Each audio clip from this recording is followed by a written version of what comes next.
ça, Catherine Couturier, vous vous battez notamment pour que les politiques forestières se développent. Vous êtes l'autrice d'un projet de loi pour faire évoluer nos pratiques forestières en lien avec le dérèglement climatique. Ça fait partie des choses que vous essayez de faire entendre? Oui, tout à fait. Nous avons déposé une proposition de loi qui est maintenant signée par 118 députés issus de 8 groupes de l'Assemblée nationale, et il est le résultat d'un travail d'une mission d'information sur justement l'adaptation de nos forêts au changement climatique, pour objectif notamment d'imposer, je dirais, une gestion durable de nos forêts dans la politique forestière, aussi un certain nombre d'engagements sur les questions de replantation, et d'imposer dans les plans de gestion des règles sur les modes de prélèvement, mais on y reviendra certainement dans le débat, notamment sur une gestion irrégulière de la forêt, de façon à pouvoir aller prélever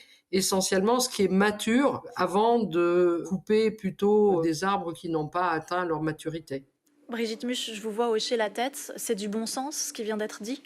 Oui, c'est du bon sens, hein. L'intérêt de la futaie irrégulière ou à couvert continu, c'est qu'on maintient un microclimat, hein, qui est favorable aux jeunes semis. Et puis, en effet, il y a de nombreuses choses que l'on peut faire et sur lesquelles on peut miser. La première, hein, c'est la régénération naturelle, hein. C'est au moment du renouvellement de nos forêts que énormément de choses se passent et que les espèces s'adaptent. Et ça veut dire quoi à ce moment-là? Régénération naturelle, j'imagine que ça veut dire qu'on n'intervient pas, on laisse la forêt faire? Alors, on laisse en effet en partie la forêt faire, hein, en sélectionnant les arbres qui sont les plus aptes à se reproduire, hein, ceux qui fleurissent, hein, le plus, mais en laissant le plus possible, hein, pour qu'on ait de nombreux échanges. Il y a des travaux là dernièrement qui ont montré que lorsqu'il y a des grosses crises, hein, climatiques, hein, on a un taux d'évolution du génome, hein, qui est plus important.